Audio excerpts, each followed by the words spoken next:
Good morning, ladies and gentlemen, and welcome to this weekend edition, well, first day of May. Well, what can we say? Time just seems to fly past, and there's just so much happening and so much that really needs to be done out there. So in this weekend edition, we have lots of things to talk about.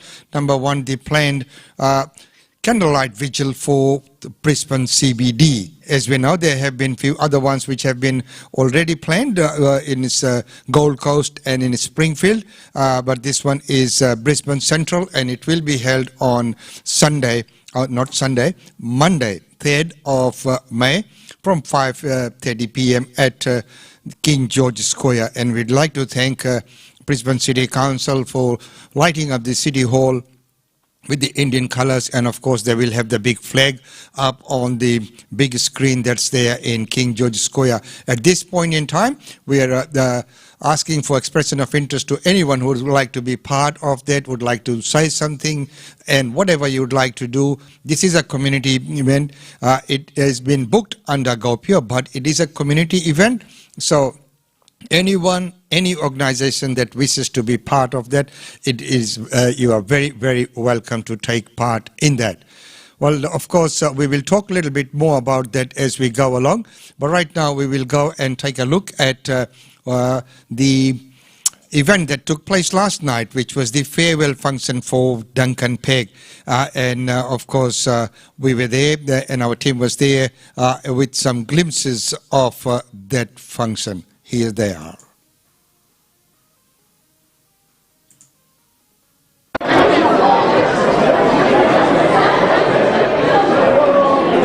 the event was held at Sunbeam. Quite a number of people that did turn up, and it was quite good to see that there was such a big representation from the multicultural community to see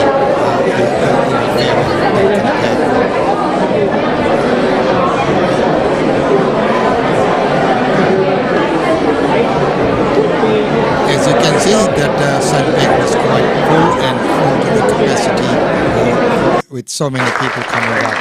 And of course, the evergreen MC Lewis Lee.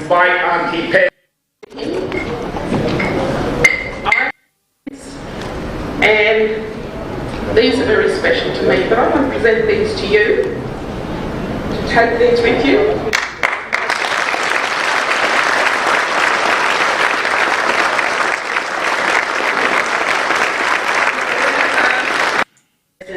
And emerging, can I acknowledge the person we are honouring tonight, Duncan Pegg. Let's give Duncan a big round of applause.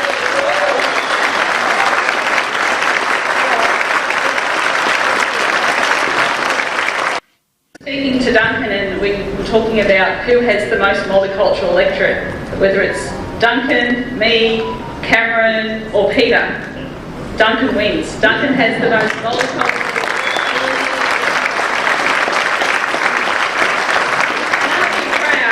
Premier Anastasia Palaszczuk community that Duncan represents.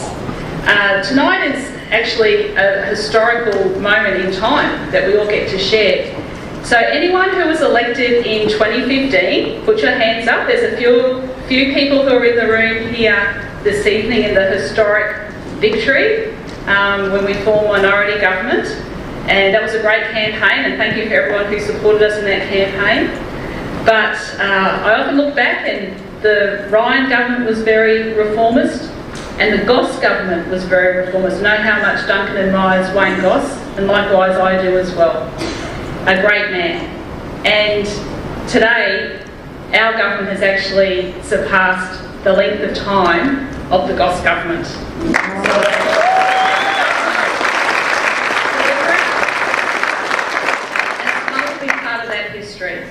Now, I know Duncan loves a lot of things. First of all, he loves his family, he loves his community, and he loves Parliament. And I think we're very blessed that family, I believe, is the most important thing in your life. There is nothing more important. And I know that because I've met Duncan's family. And secondly, in relation to the community, I think I've always said this to all of the members, that it doesn't matter who walks through that door.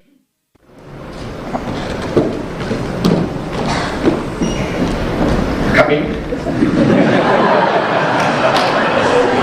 Get ready for the next one, will be the video message from the Honourable Kevin Rudd AC, the 26th Prime Minister of Australia. While we are waiting for the presentation, yes? Yeah.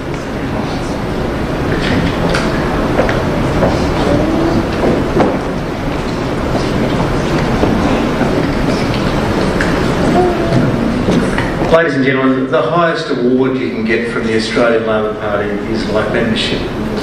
Life membership is awarded to a person, a member of the party, who has given extraordinary service to the party's loyalty over an extended period. There is no greater person who should be honoured with this award than Duncan Pegg. Congratulations, Duncan. We'll ask you to say a few words now, just in receipt of this and later on, obviously.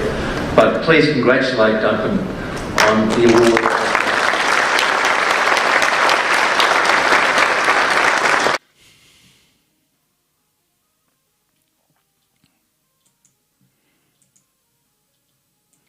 So there you are, ladies and gentlemen. That is all the glimpses that we have from that event last night, and of course it was quite a good event, as we've seen that there's so many people from the multicultural community did come out, and they came out to support Duncan and for what he does out in the community, and it is quite good to see that kind of support for Duncan, as he has done so much for the multicultural community. Right now, let's join our Prime Minister. Please be seated. Shalom. It's wonderful to be here with you all this evening. I want to begin tonight by acknowledging the traditional owners on the land in which we gather, Gadigal, and the Vigil people of the Eora Nation. I want to acknowledge also, Stephen has just mentioned, our veterans or any service personnel serving who are with us this evening, and say thank you on behalf of our nation for your service. To Stephen and to Judy, your leadership of this amazing Karen Hasewood organisation, the UA Board of Trustees, World Board of Trustees, is a testament to the esteem in which you are held globally by the Jewish community. Your leadership here in Australia and your family's leadership here in Australia is in the pantheon of great contributors to our nation that have built this country. And as a nation, we're deeply grateful to you and for the wonderful work you're doing now. To Lance Rosenberg, the President of the UIA Australia, thank you so much.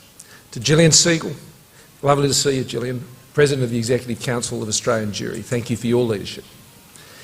To Ambassador Jonathan Pellet, the Acting Ambassador of Israel, it's wonderful for you to be here tonight, as you always are, amongst the community, Your Excellency, and it's wonderful to be joining with you here this evening. I'm joined by some of my colleagues here tonight. One of them I'm not joined by tonight is the Treasurer, Josh Frydenberg. You may know him. In fact, I suspect about 7 of you are in text communication with him right now, and that you didn't initiate it. Josh is a dear friend and a great colleague, and he's doing a tremendous job as he prepares for his next budget. But amongst all of that... So we leave that there. As we know, the Prime Minister is very supportive of the multicultural community, and of course he does go out to lots of functions and events. But there have been a lot of talks of things that have been happening, especially with the cancellation of flights or border closures from India at this point in time. But of course we always have to look at the health situation and what's right for the country at this point in time. Well, of course, today is 1st of May. So what happens today? The Queensland Government check-in app becomes compulsory as of today. Well, right now, let's take a quick look at that release. And, of course, small business grants and check out the Queensland app, which is compulsory in most of the hospitality venues as of today.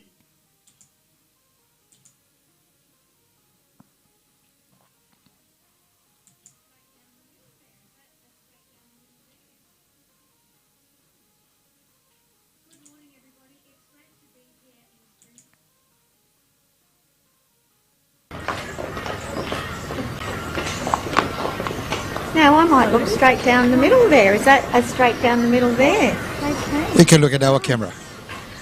Good morning, everybody. It's great to be here in Springfield for the first day of Small Business Month.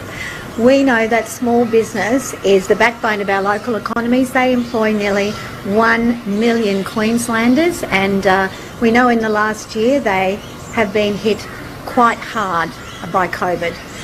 When the pandemic first kicked in, this government backed small business to the hilt with $200 million in grants, no interest loans and a whole range of other supports and subsidies.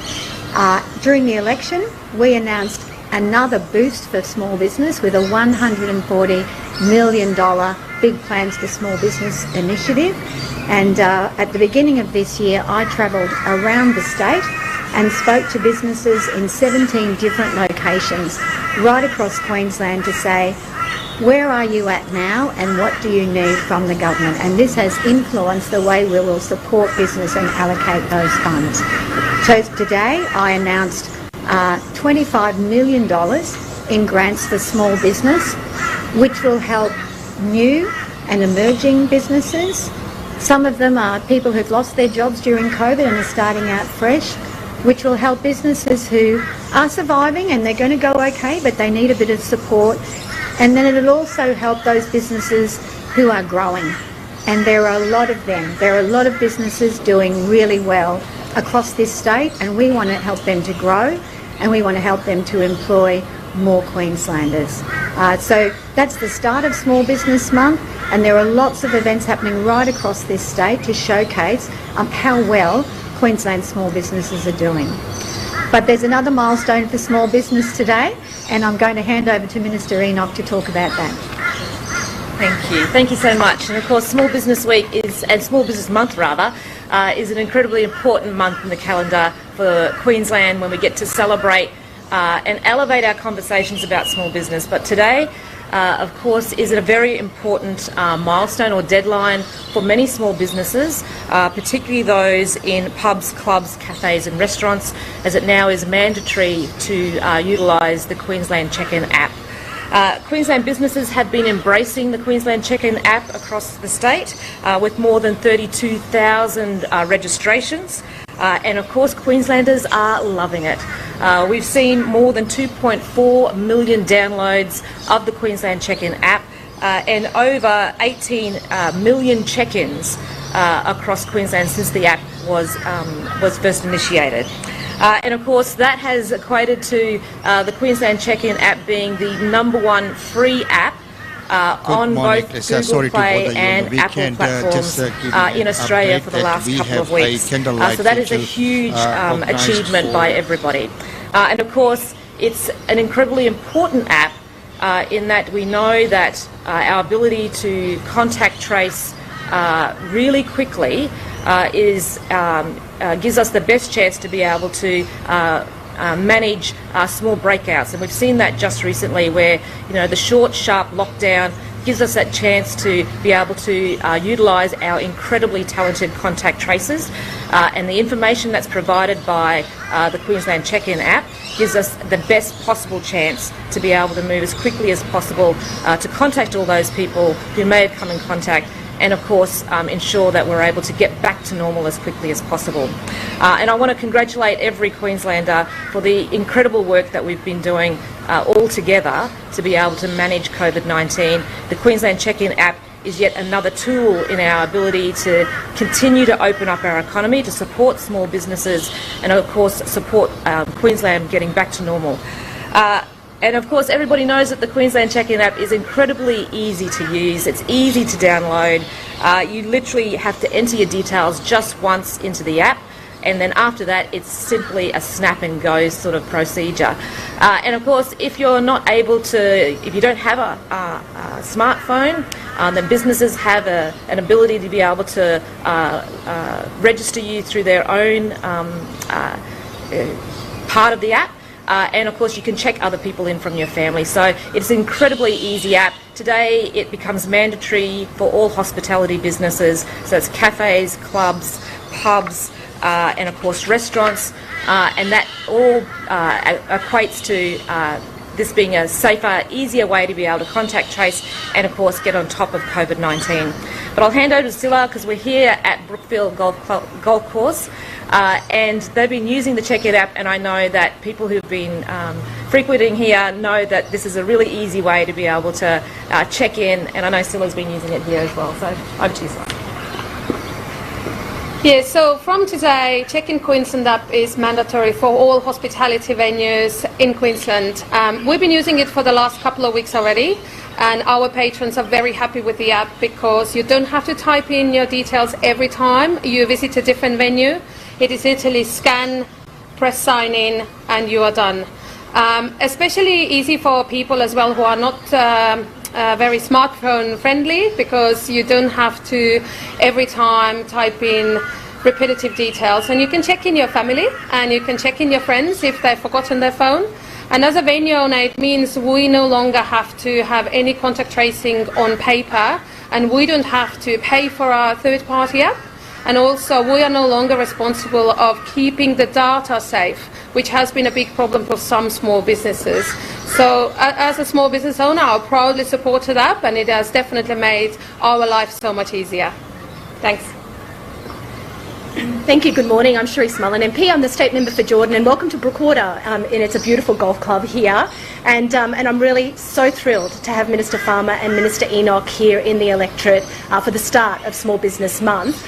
In my electorate, we've just had a fantastic breakfast with so many wonderful local small business owners, because I know that in my electorate, 97% of all business is small business. They are the lifeblood of our community. They're the important part of our economy. And I was thrilled today to hear the Minister speak about the new small business grants. They are going to be so popular here in our community with our small business owners, and anything we can do to support small business is absolutely vital. So thank you all for being here.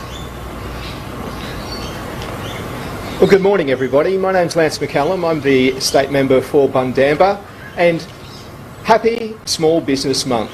It's fantastic to have Minister Enoch and Minister Farmer here today in Ipswich to launch the new $25 million support package for our local small businesses here in Ipswich, as well as right across Queensland.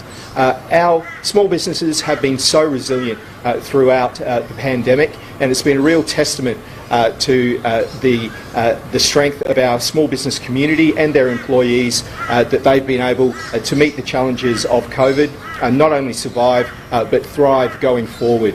So today's $25 million funding announcement will help the local small business community here and right across Queensland grow back stronger and better than ever before.